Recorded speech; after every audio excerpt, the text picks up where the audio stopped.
नमः साथियों, नमस्कार। स्वागत है आपका संस्कृत के इस YouTube चैनल पर, जिसमें हम पिछली 2 कक्षाओं से अलंकार पढ़ रहे हैं। आज हम अगला जो अलंकार पढ़ेंगे वो होगा रूपक। तो चलते हैं रूपक अलंकार के लक्षण पर। तद्रूपकम अभेदो यह उपमानोपमेयो। यह रूपक का छोटा सा लक्षण है जिसे बहुत आसानी से आप याद कर सकते हैं और परीक्षा में इस लक्षण के माध्यम से इसको लिख करके अच्छे अंक अर्जित कर सकते हैं। तद्रूपकम अभेदो यह उपमानोपमेयो। यह पंक्ति क्या कहती है?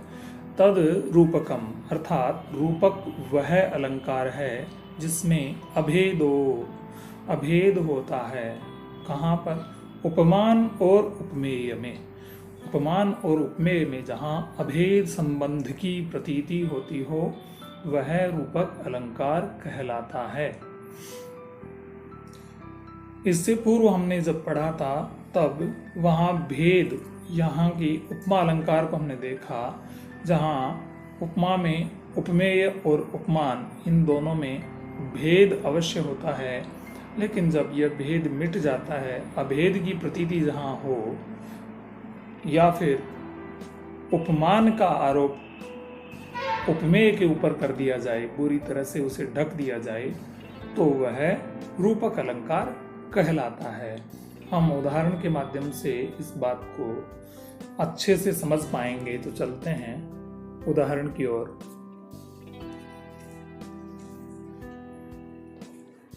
यह जो उदाहरण है यह कुमार संभवम से लिया गया है। कालिदास जी ने इसे रचा है और 2 महाकाव्यों में से अन्यतम है। तो देखते हैं। पर्याप्त पुष्पस्तबकस्तनाभ्यः स्फुरत् प्रवालोष्ठ मनोहराभ्यः लता वधूभ्यस्तरवोऽप्यवापु विनम्र शाखा भुजबन्धनानि। तो इस उदाहरण के अर्थ को देखते हैं।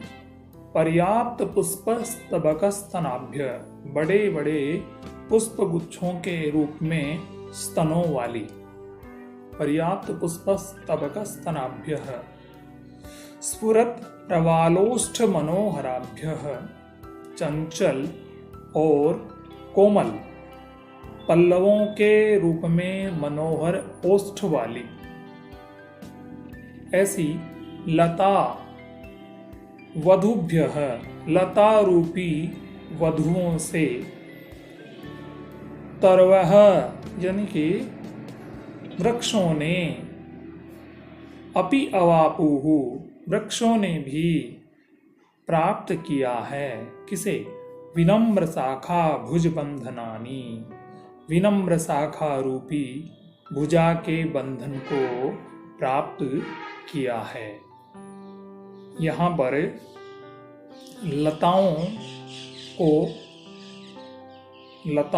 लता रूपी जो उपमेय है उसके ऊपर वधु रूपी उपमान का आरोपण है।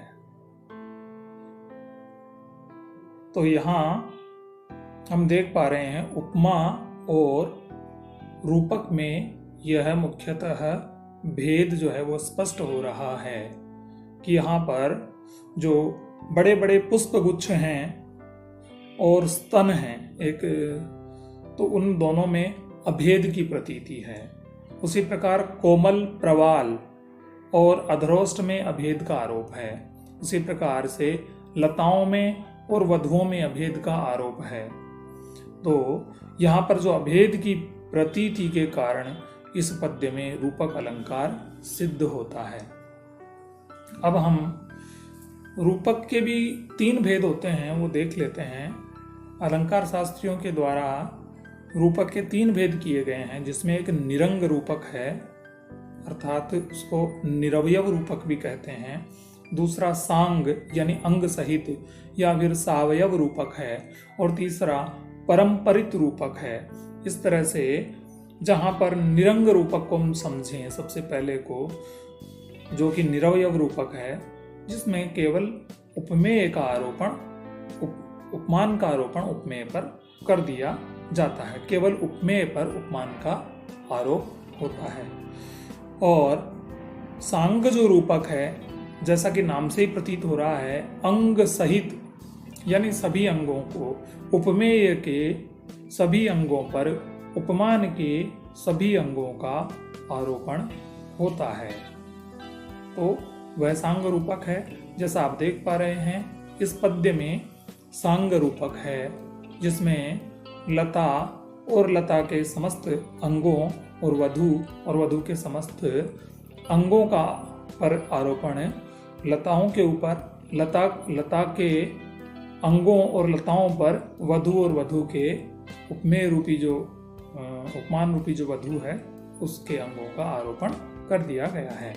परंपरित रूपक में उपमेय और उससे संबद्ध सभी वस्तुओं पर उपमान और उससे संबद्ध सभी वस्तुओं का आरोप किया जाता है। तो इस प्रकार से हमने रूपक को पढ़ा है। हम इसका लक्षण और उदाहरण अच्छे से याद कर लें और परीक्षा की दृष्टि से हमें लक्षण और उदाहरण याद करना है, और साथ में हमें जो लक्षण दिया हुआ है उसके अर्थ को हम यदि जानें तो अन्य किसी पद्य में भी यदि रूपक घटित हो रहा हो तो हम उसे पहचान सकते हैं। अब हम उत्प्रेक्षा अलंकार पढ़ लेते हैं। उत्प्रेक्षा अलंकार का लक्षण है संभावनम अथोत्प्रेक्षा प्रकृतस्य समेन यत्, अर्थात संभावना। संभावनम जो शब्द है उसका अर्थ होता है उत्कट कोटिक संदेह।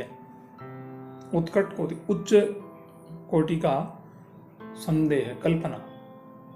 संभावनम अथ उत्प्रेक्षा, वह उत्प्रेक्षा अलंकार होता है जहां प्रकृतस्य समेन यत्, प्रकृत शब्द है उपमेय के लिए जिससे तुलना कर रहे हैं। समेन यत्, यहाँ सम जो शब्द है वह उपमान का द्योतक है। प्रकृत होता है उपमेय और समेन होता है उपमान।